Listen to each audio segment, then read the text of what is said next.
Today, it's Edwin's Monday evening property rant.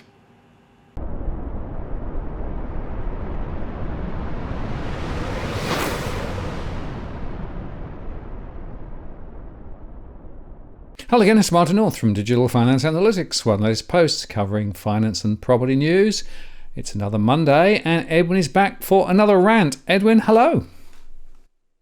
Martin. Yeah, holy spider monkeys and lizards drinking. That property that we spoke about last week in the tips picture form, it's actually been rented. Can you believe it? It actually got rented on the weekend. Wow. So this is the one with the very fine electricity switchboard, right? Looking absolutely pristine, sort of. And This was this is the one with the asbestos roof, and it's been rented. yeah, Wow. it's That been rented, and they're actually getting more than than what they were renting it for before. I think that switchboard was inspired by Tesla. From I think it was set up by Tesla by the looks of it. Anyway, but probably not. But it sort of dates back to I would say the house was probably built in the early 50s. And that's as old as how old the switchboard is. But look, it's absolutely shameful. Now, our sources, our insiders, tell us that although the agent made promises that there will be a smoke alarm, apparently and allegedly, there are still no functioning smoke alarms in the house, and you've got this situation.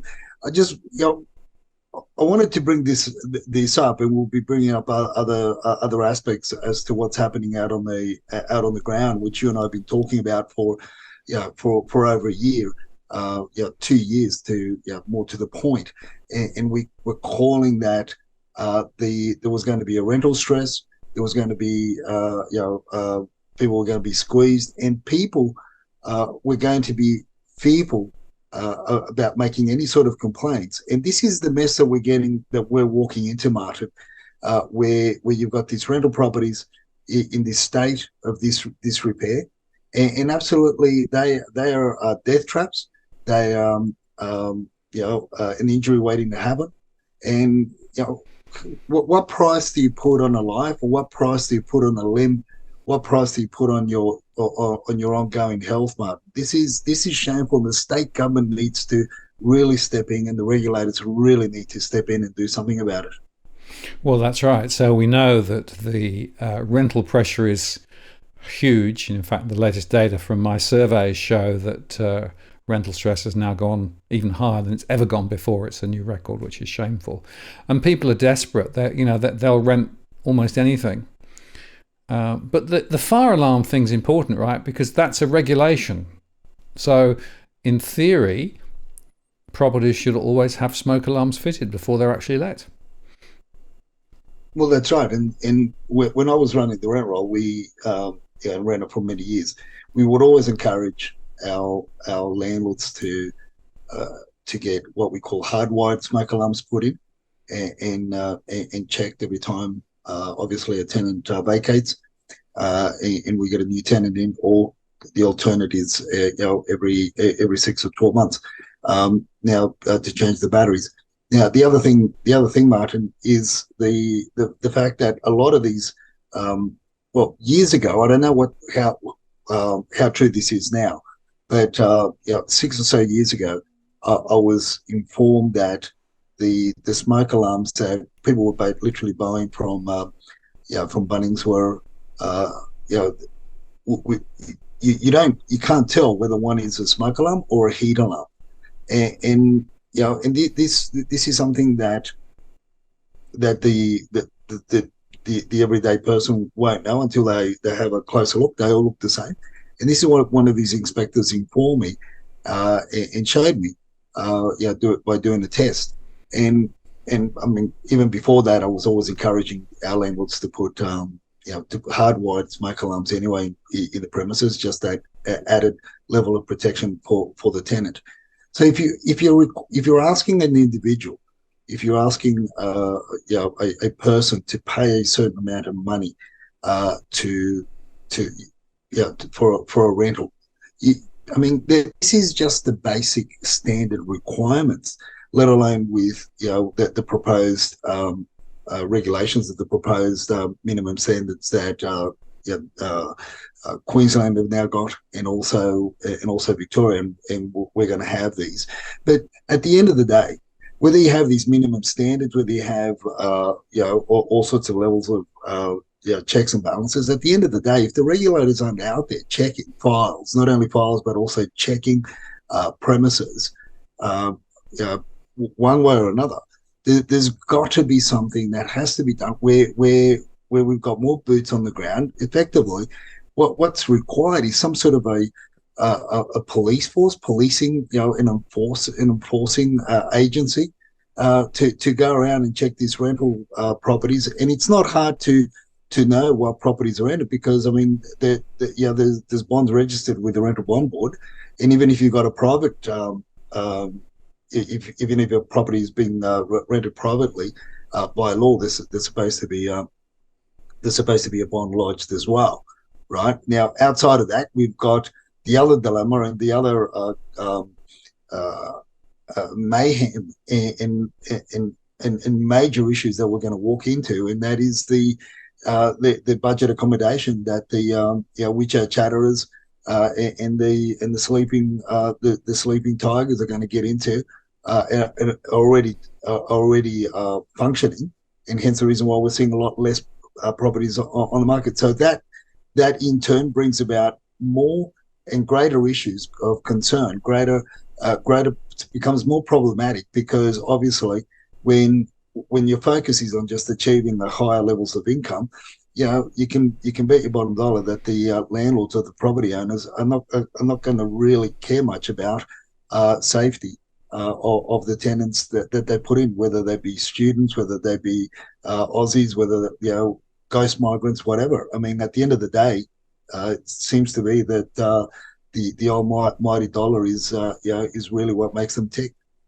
Well, it's an important point, Edwin, and I guess there's two questions. The first question is, to what extent is it actually landlords deliberately not doing what they should be doing to comply with the current regulations?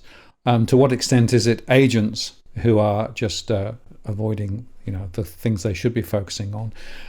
And this all goes back to this concept of self-regulation, industry self-regulation. The industry will actually regulate itself. We don't need any externality. We don't need any checks and balances. Now, I must tell you that my view of that is that it's completely failed. Look at building inspections, for example.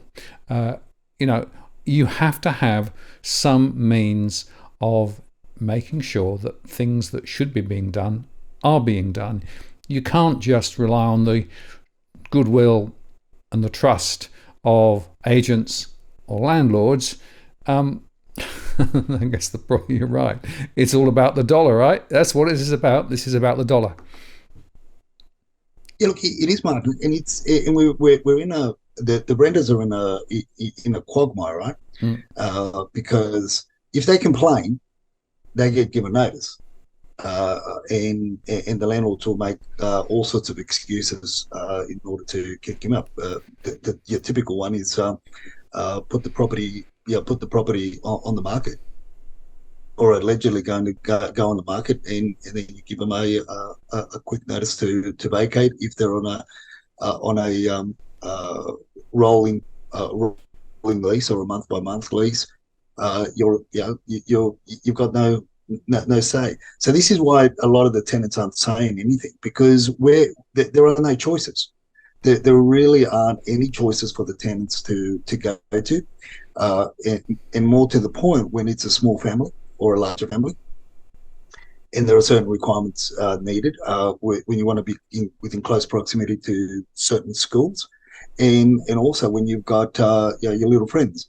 So your cats and your dogs and other friends that you may that take along with you.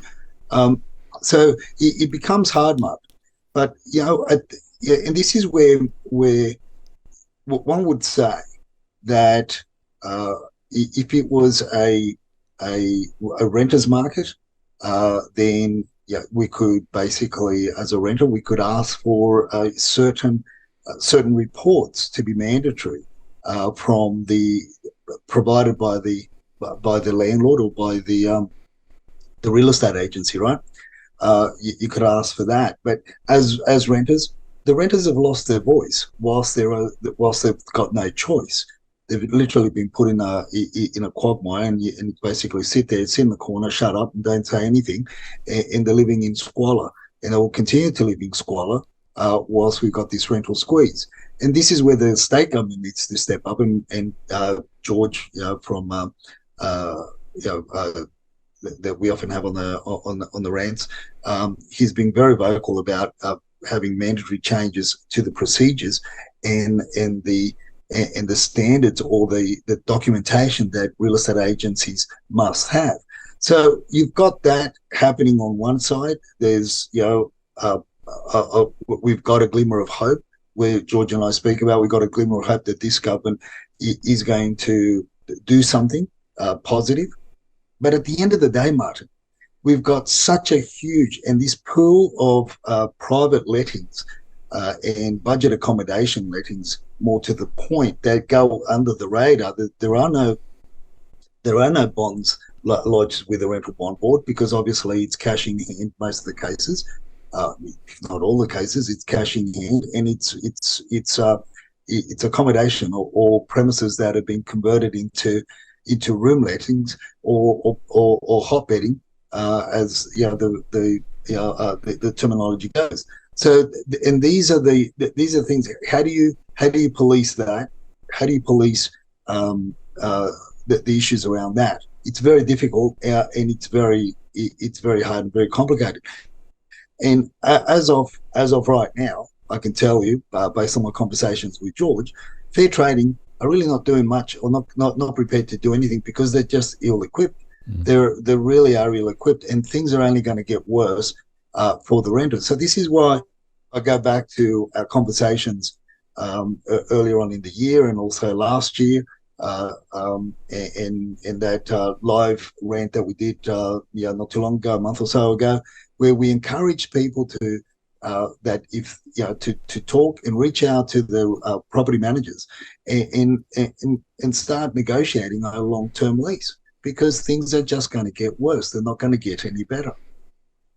No, absolutely. And this is a very, very concerning set of trends, and it's pretty national, isn't it, across the country? I mean, I would argue that there are some minor differences in the regulatory frameworks across the country, but the net effect is pretty much the same.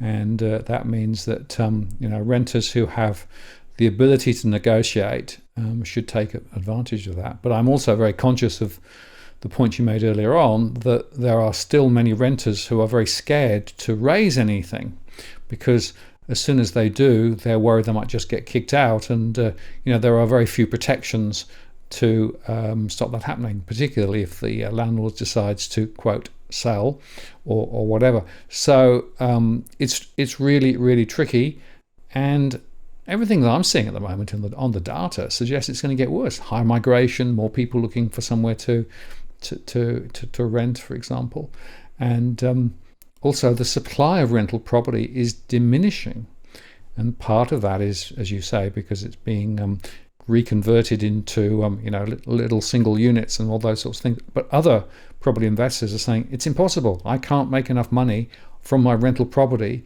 to be able to sustain what I've got, so I'm looking to sell. So it's a mess. It's a big mess. It's been created by bad policy over many, many years. But at the end of the day, it's those poor renters that are actually caught in the crossfire.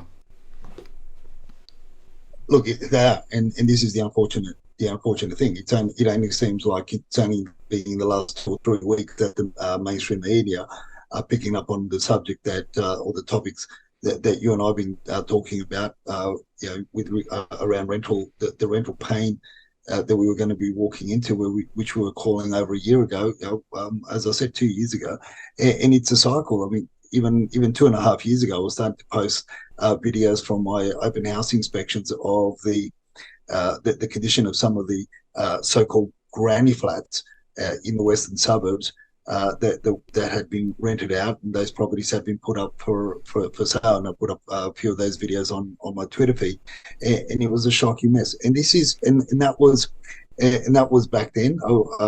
Two and a half years ago.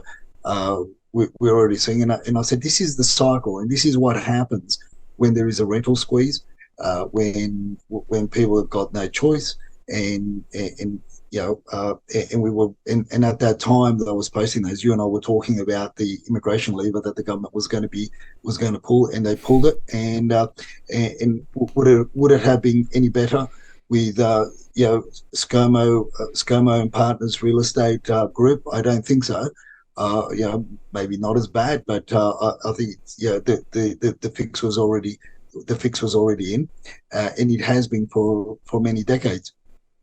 So, but unfortunately now it's going to be a lot harder than what it was in the past, and and this is where a lot of this is perhaps in the WeChat chatter segment. I just want to bring to our viewers' attention, and again, I stress, and when I talk about the WeChat chatter, is because they are a very robust and very active group of investors that are out there, and they are calling the second wave. And this is what we've been talking about for a while now, Martin. That the second wave of property buyers, like you said earlier on, was that there's your typical mum and dad investor that put the properties up for sale. They put the properties up for sale, the investment properties up, because the rental isn't covering the mortgage repayments. But the WeChat chatterers and the sleeping tigers, they're doing something totally different than what you and I would otherwise do in presenting a property to the rental arena. And they don't present it to the normal rental arena, to your traditional rental arena. They go at it themselves for obvious reasons. And in the WeChat chatter segment that we've got today, we've got the even Tom Panos is all excited, and even Tom says, "We're back, baby, we're back." And I tweeted back at Tom's post, apart from the one that I put out there as to what we're seeing as well, as to what Dusty and I are looking at very closely, and that is the simple fact that, hey, sexy never left. To quote the famous words of Prince. In other words, the market never really left. It's just that people haven't been following the numbers like we've been following the numbers. Call me all sorts of names. Call me a bull in bear's clothing. I think all that for me and Dusty went out the door in 2020, March of 2020, because now the most important aspect of the market for us back since then was give a close look at the numbers, because things are changing on a dime.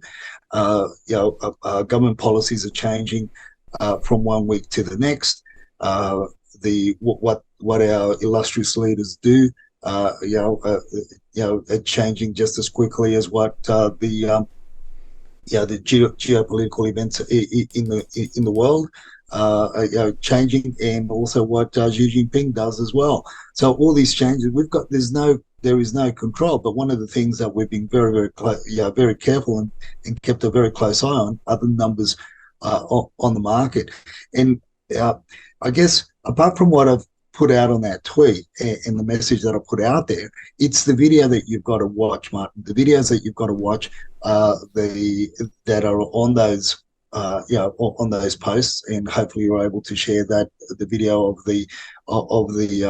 that auction also at Eastwood, where they had something like 200 attendees at the auction. Now, I don't know how many people registered because I wasn't there. This is the majority of them were WeChat chatterers there, and this duplex sold for $3.2 million, right? At Eastwood, and two buyers were battling it out. Now, this isn't a rental property. This is obviously a principal place of residence for somebody. But what I'm saying is that there's still a lot of money out there, and the WeChat chatterers and the sleeping tigers are coming in with a lot of money into the market, and they are waiting for people that can't make heads or tails of paying the mortgages through your traditional means of rentals.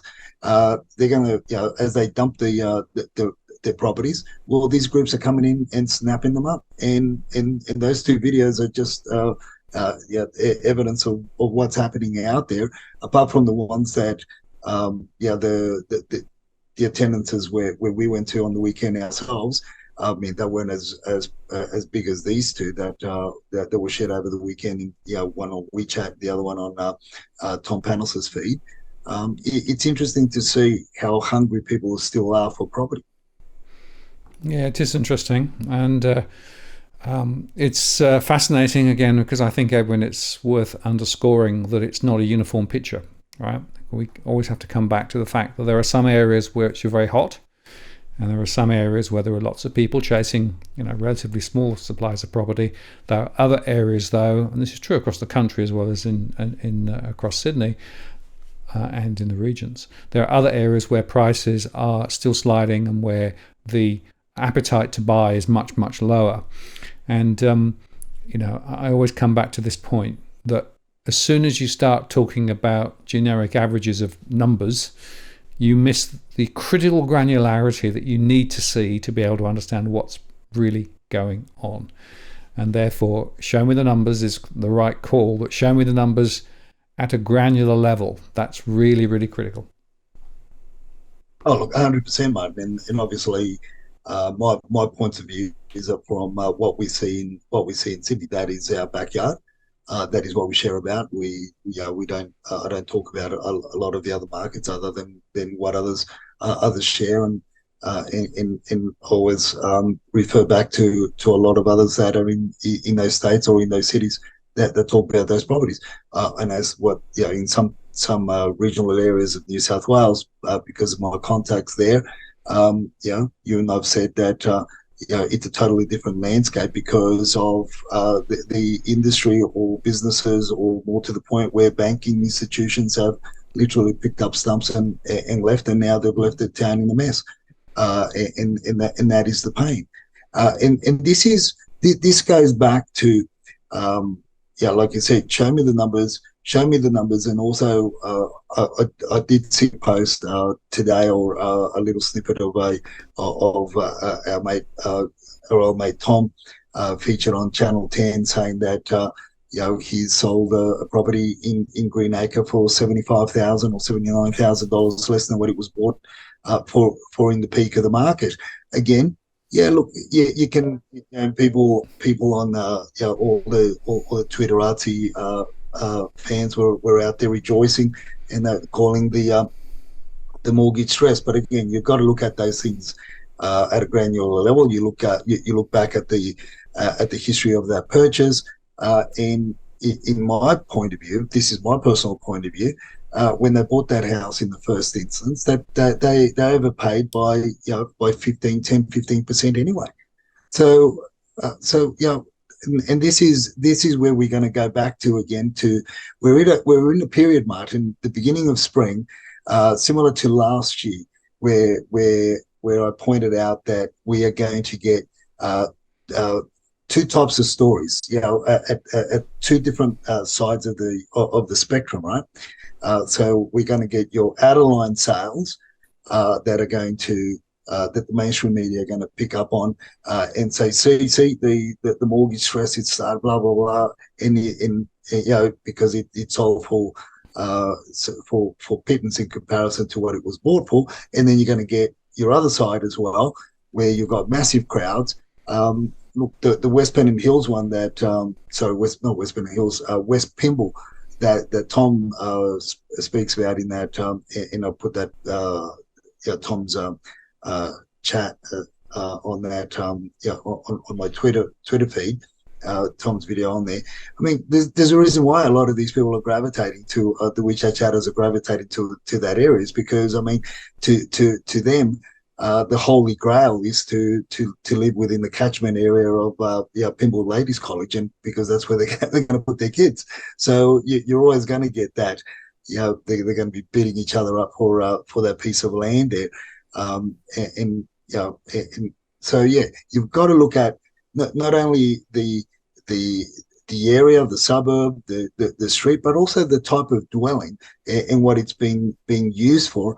And this is, I just got to a point where on Twitter, I just don't respond to a lot of the remarks that people are posting or saying, or just let it run wild, because you try to sort of explain to people or these pundits that talk that pick a property, but when you do your research on it and you do your background on it, and I'll even call the agent that's got carriage of that particular sale, and I'll get a heads up on the background, and you find out it's a development side, or developers after it, or this or that, and then at the end of the day, we've also got ridiculous asking prices that we know are nowhere near the truth, which is your typical underquoting, misleading, deceptive conduct by the agents that they love to dabble with, and create this illusion of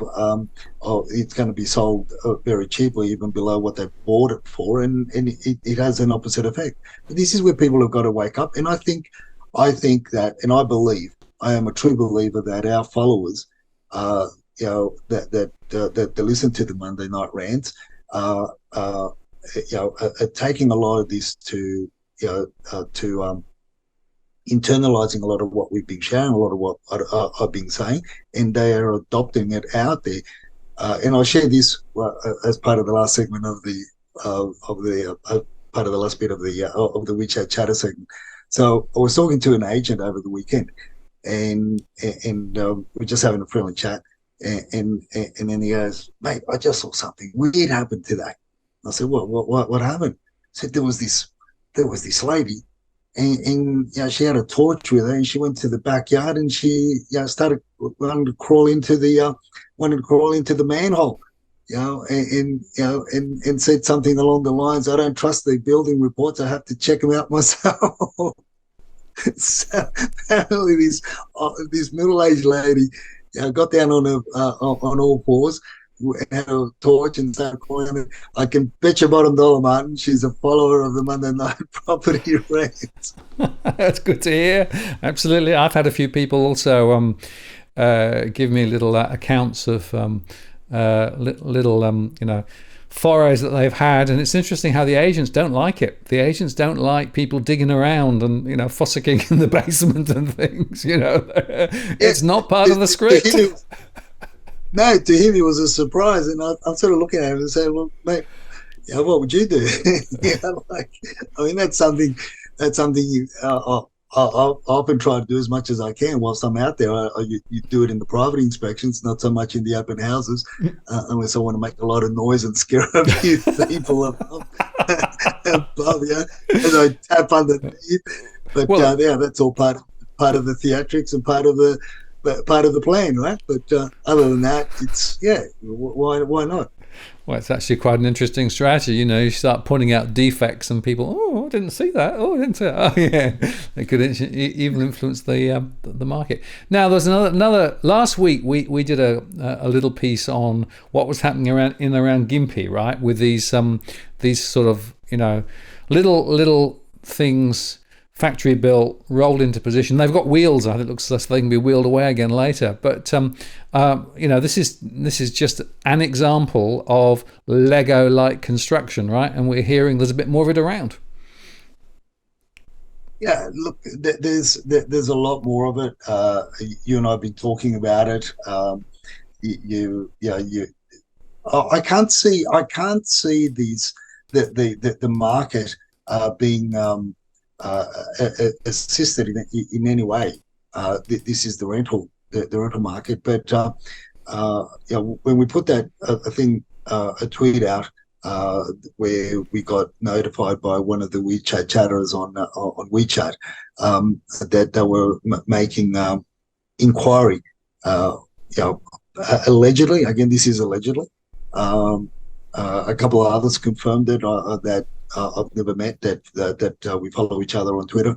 that I know he's an expat that works a lot in China, and there are moves to bring in a lot of this modular or portable dwellings. And I can only imagine the government's involvement with it is to really to try and put temporary accommodation out there. But I mean, what's the alternative, Martin? What's the alternative apart from a caravan, a tent, or sleeping in the back seat of your car? It's very hard to do that when you're lugging around kids and little friends with you, right? So I don't know. I don't know. I think modular is the future. The immediate future anyway. I can't see things being approved and put into action.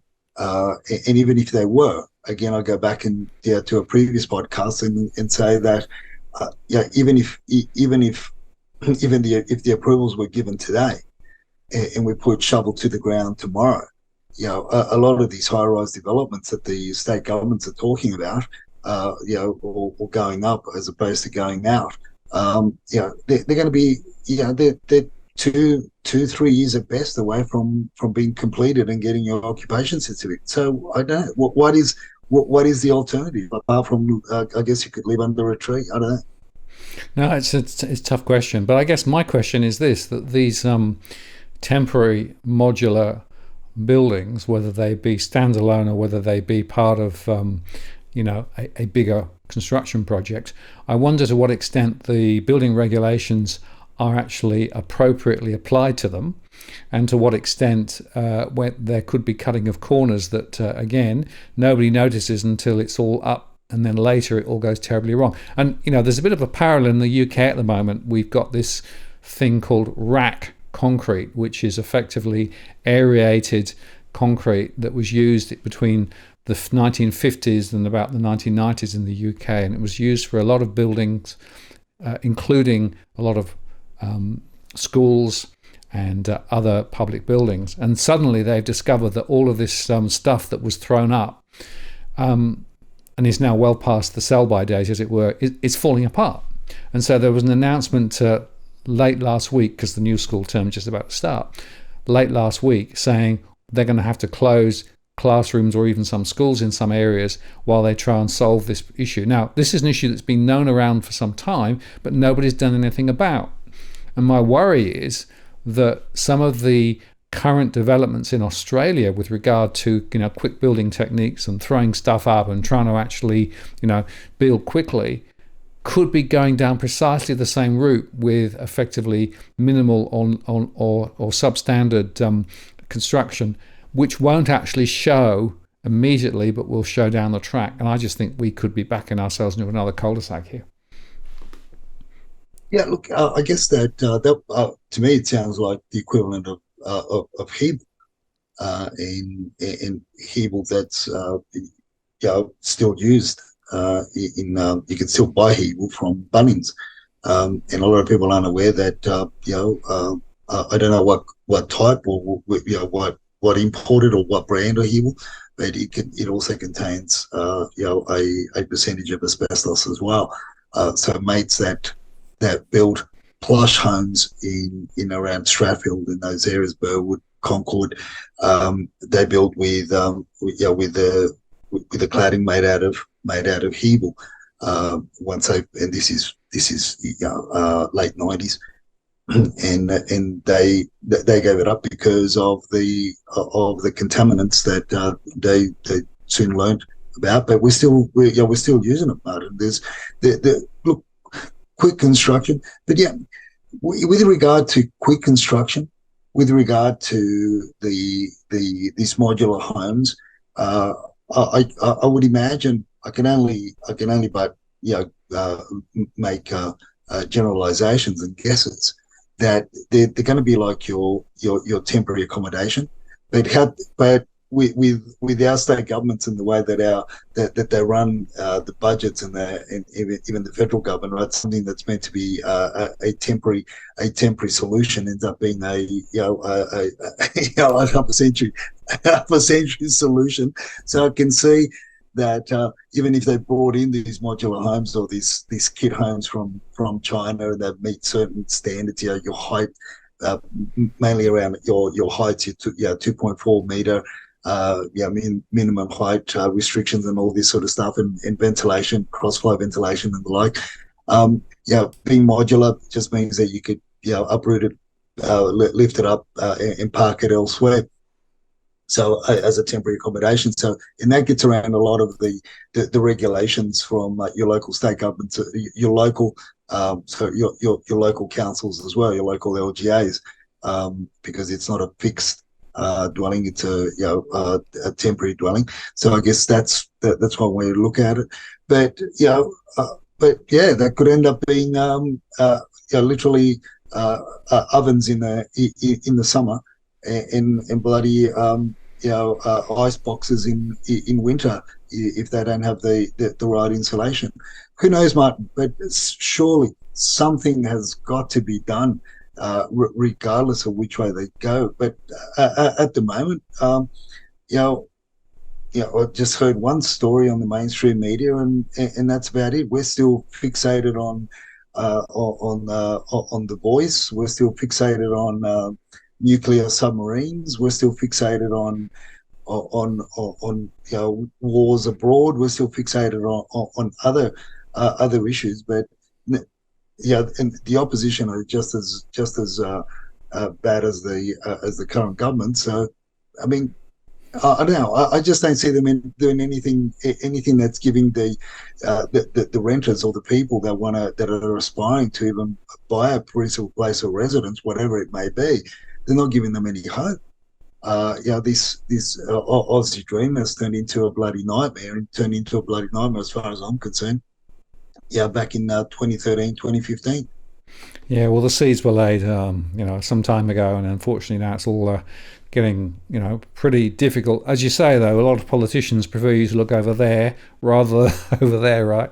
And to my mind, the whole concept of having a safe and secure place to live, which should be, I think, a basic human right, is now, it's okay for some who can afford it, but for so many people who can't. So it becomes a critical issue.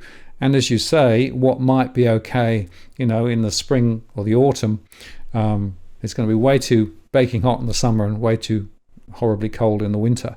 And that's just another unacceptable face of the current housing strategies that have been rolled out or not rolled out, depending on how you look at it, right? And people have made a lot of money, but unfortunately, a lot of ordinary people are actually up against the wall now with no way out. And there's no real proper intent, in my view, to solve any of this. It's just all too hard. Let's move on and talk about the numbers just briefly, because, there isn't a lot to say, really. If you look on the 28th of the 8th, this is for the Sydney region, we were at 16,323. And then if you look at the latest, which is this week, the 4th of September, it's 16,623. So a slight increase, Edwin, but, still well below long-term trends. Look, it is. Last year, I said sometime last year, we were getting about 500 new listings a week, but we were climbing. They were adding. There weren't a lot. There wasn't a lot of activity. The demand wasn't as high as what it is now. We could end up with closer to your 17,000 by the end of this. By the end of this week, we might even tip the 17,000. But by the end of the week, but as quickly as they come on, that they are getting absorbed.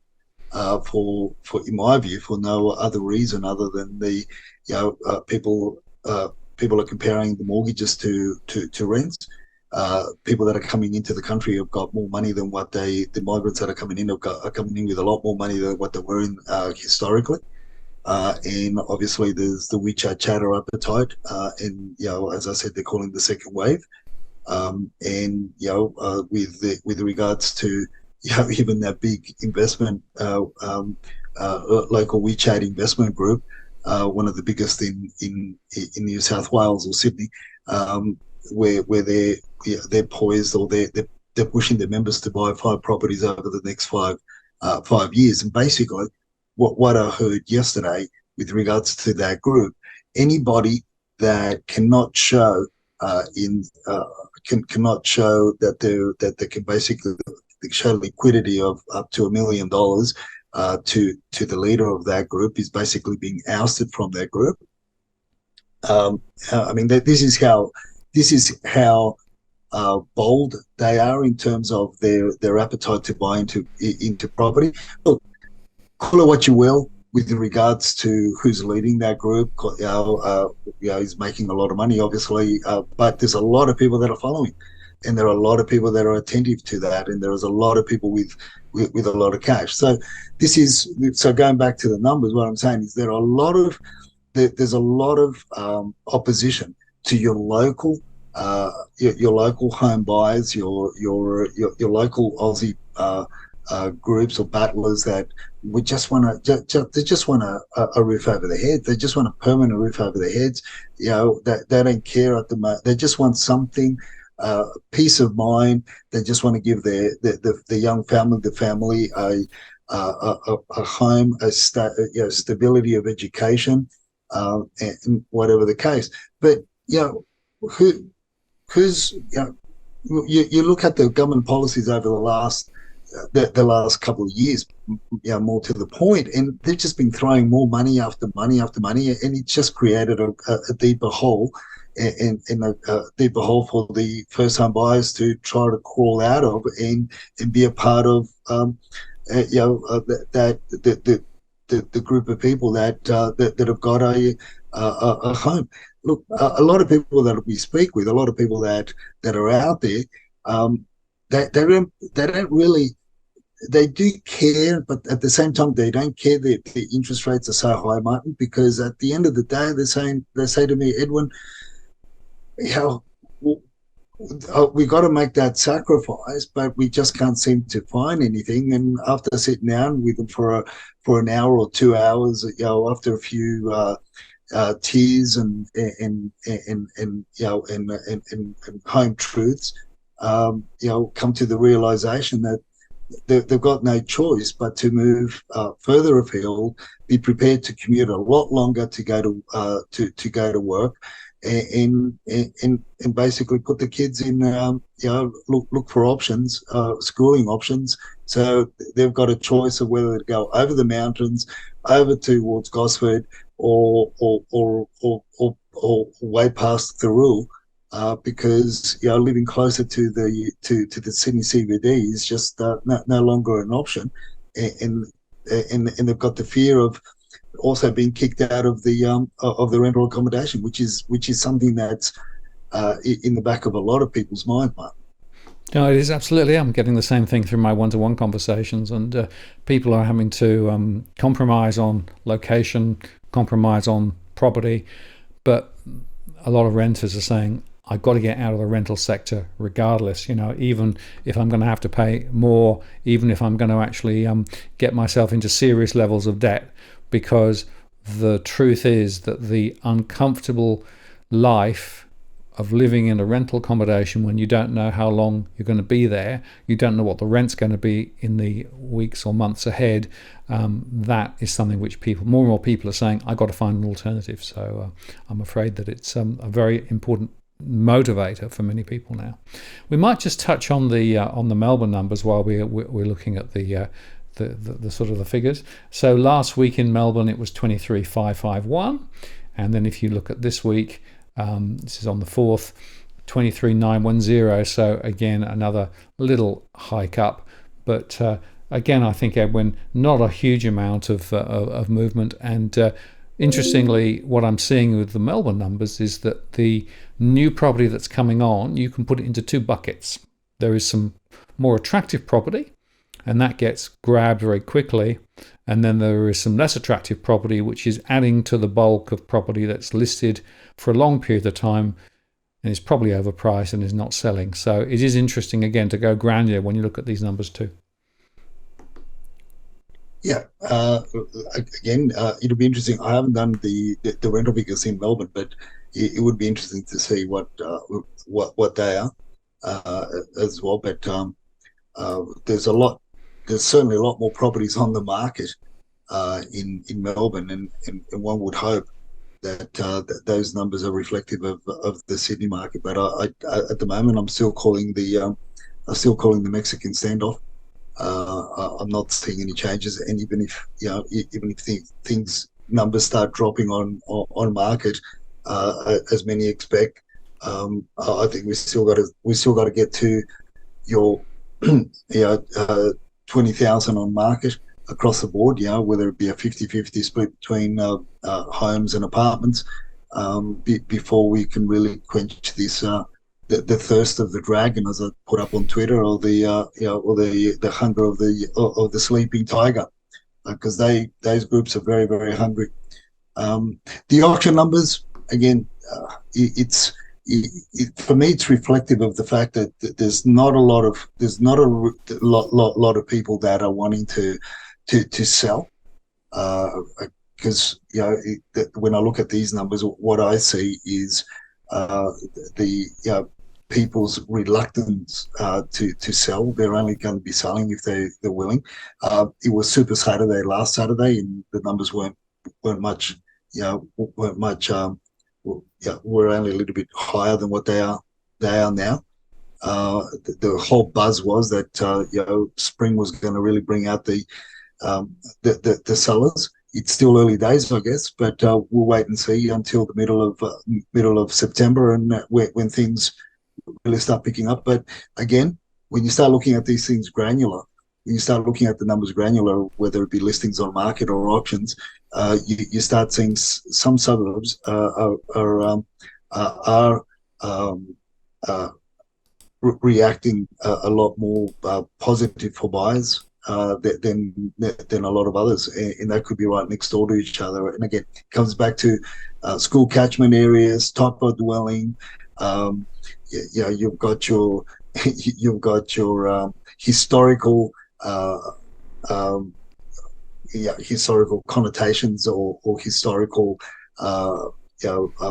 references to a suburb. Could be next door to another suburb, and there's still a bit of a history, and hence there's even the prices are reflective, are vastly apart, given although they're right next to each other. You've got these sort of scenarios. So you've got to look at things very, very granular. But again, looking at the numbers, to me, because there's not a lot of choice for people to go to. I think they're holding back, because I would have, the way that people are talking, the mainstream are talking, the way that our mate Tom talks, in his conversations with a lot of other agencies, one would expect the auctions on market should be closer to 1,200 as opposed to 800. Yeah, absolutely. And let's just look at the rentals, because this is the Sydney rentals. This is what you've been tracking. And it's worth looking at these slightly longer trends. So the 14th of August, there were 10,840 listed, right? If you look at the following week, 10,616. Following week, 10,315. And then the 4th of September, 9,931. Looks like a trend to me, Edwin. We've been tracking it a little bit longer than this, and we were actually 11,000 over 11,000 the previous month, if you recall, and it just keeps on diminishing, and that is the scary thing, Martin. I've never seen the numbers so low. I have never seen it so low, and this trend is really scaring the bejeebies out of me.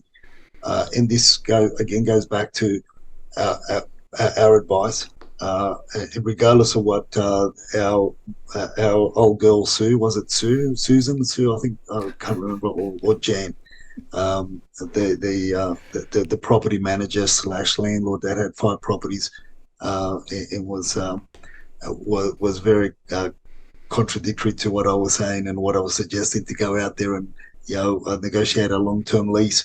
The mean girl, can't remember her name, but yeah, look, you've got no choice. You've got pain. There's going to be a lot more pain.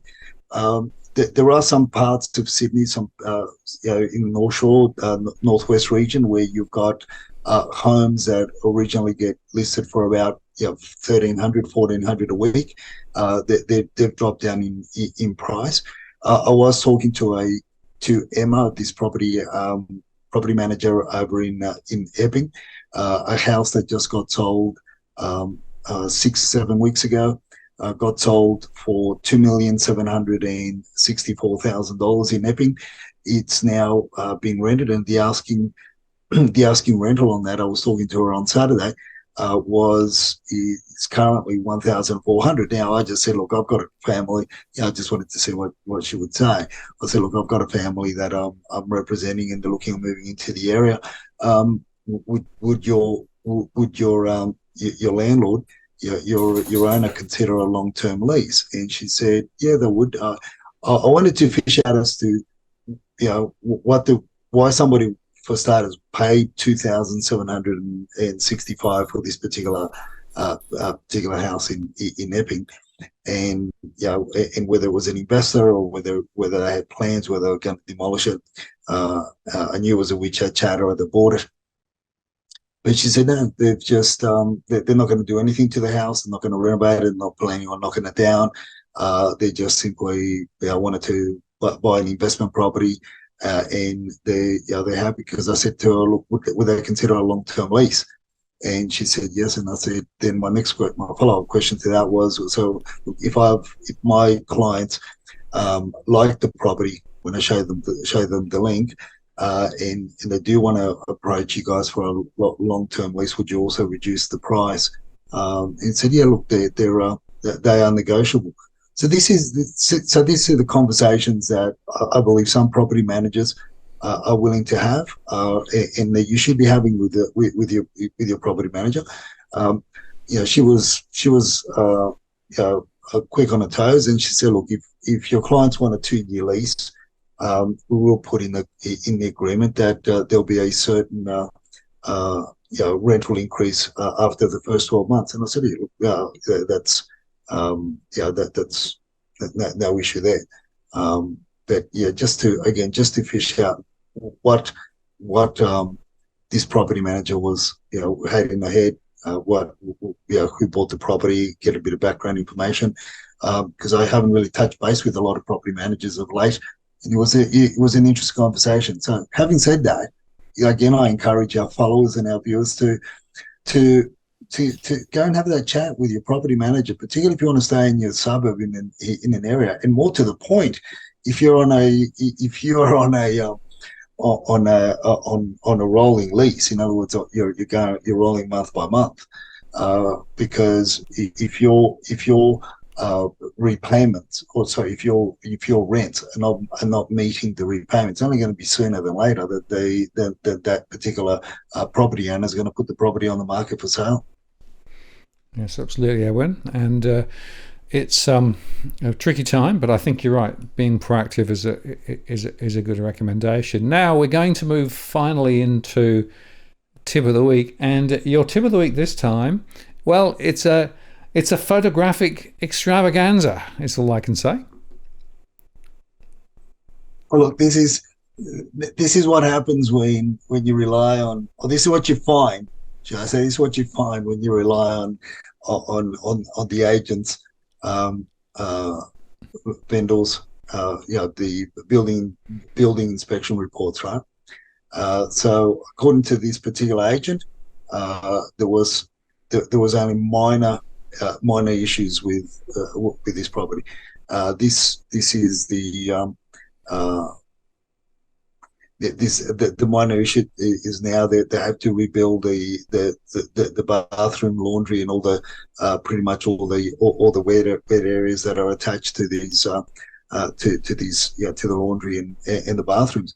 So the termites have just gone absolutely feral.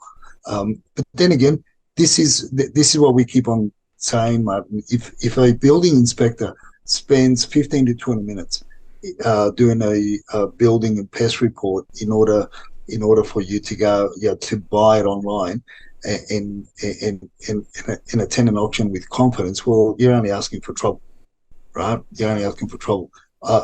None of our building inspectors that we use when we do our final building and pest reports for our clients, none of them would spend less than an hour and a half. And most of the time, our building inspectors tell us that the agents got the shits with them because they spent an hour and a half in the property, looking through things and moving things moving things around in order to get a better visual recognition of what's going on or potential issues that may be going on by different signs that you can see. With this particular property, not only was the termite damage so extensive, but there was evidence, a number of things that a novice would have picked up. Would have been the bloody water stains going up the wall, and then you got to ask yourself the question: why did they use gyprock in the wet areas in the first instance? So all these things, but yet they're not reported on, and now they have to spend a hell of a lot more money to rectify this. So we're assisting them with the rectification work. They call us in. There's nothing they could do with regards to taking the agent or the inspector to task because the property was bought a while ago. But this is the effect of it. So I've also sent you a video, Martin, with regards to what a selling agent said to me over the weekend when I asked him if they would trust or if they what they thought of the before you bid reports that they themselves issue out or people buy online that most agents or agencies in Sydney are using now before you go out and bid. Good old before you bid contract. Which do you trust those, mate? I'd never use them. Buy a contract, I'll buy a person doing nothing. The thing is, like, buyers will buy it, and it's enough for them to come and give confidence. They feel they say. And he says, I'll never use it, won't trust them. Thing is, buyers will buy it because it's enough to give them confidence to attend the auction. So if the selling agent won't trust the building report that they promote, that says a lot, right? What does that tell you? Yeah. Well, I've told you, and I'll repeat it again, that the way to think about those reports is it's part of the marketing campaign. That's all it is. It's part of the marketing campaign. It's nothing to do with the structural integrity of the property. You cannot rely on it as a purchaser to be sure that it's covered all of the potential defects that you might find. So you need to do your own work, your own survey, separate from what might be provided. And there's very limited recourse that you've got, because if you look at all the little riders and all the other little weasel words that are actually in that report, it isn't worth the paper it's written on, in my view. And yet people rely on it and say, well, if the agent says that it's fine, or if the vendor's building surveyor says it's fine, it must be fine. No, you cannot assume that, can you? Not at all. Not at all. And look, there's again, I go back to the amount of time. How do you get a good indication of the state of a property if the building inspector doesn't go in the subfloor area if there's a subfloor area? I know, and I've read reports, and I've seen photos, and I've shared many years ago on the Monday Rant where there were the 10 and 15 litre cans of paint obstructing access into the manhole to get into the subfloor area of homes in the North Shore, and in the report it states unable to access to access the manhole or to access the to gain access to the subfloor area to inspect properly, and it stops there. I mean, and when you look at it, when we do our own inspections back then, when this was I think it was in Northbridge from off the top of my head, it was literally a 10-litre can of paint and a 15-litre drum of paint, and just moved to the side and got underneath it. To see what was happening under there, and sure enough, it was basically a river flowing through the guts of the home after the rains, and some sunken piers. Now, all this adds value, adds cost to the value that people, or to the price and the excitement that people were paying back then, or even now, in moving forward, because you see all these new fancy shiny new kitchen bench tops, but that's nothing in comparison to what you could be up for with the stuff that you're not seeing. And this is a classic example of what happens when you rely and trust the selling agent's words or reports that they hand you over. That should be the first warning bell when they try to persuade you to get the before you bid report, or they've got one on hand and they hand it over to you. Because at the end of the day, they're not going to. The building inspectors aren't going to bite the hand that feeds them, right? Because if they're if they are too thorough, well, then they're not going to be asked to go and conduct another building inspection ever again for that agency. Absolutely. And you might like to know that when I was a building surveyor years ago, a full structural survey would be a minimum of 3 hours, and will quite often go for 5 or even 6 hours, depending on the property. So that gives you a bit of a quantum of what's required. And I don't know whether you heard it in the background, but I have to tell you that I've got the 2 dogs here, and they're both snoring loudly at the moment. They went out for their walk this morning, so there might have been some noises off. If so, it wasn't me, it was the dogs. No. I don't know whether you've noticed, Martin. I've been relegated back to my studio. Dusty and Evan kicked me out of the studio because I pressed the wrong buttons in the computers over there, and everything went dark. So I got kicked out of their studio, and I'm back to mine. It's my studio, gym, what else, storage, everything. So that's why I was using the other one, because it was all the stuff's just being stored in here temporarily as we've been getting stuff from overseas. So now, I got turfed, so that's why I'm here and not over there. Yeah, you've been relegated back to the doghouse, which is probably right. Edwin, I want to say thank you for your time today. As always, some really important points that we've made, and I look forward to doing all again next week, when of course there'll be more property rants coming, because there's so much to talk about. See you soon. Chat next week, man. All the best. Cheers. Bye-bye.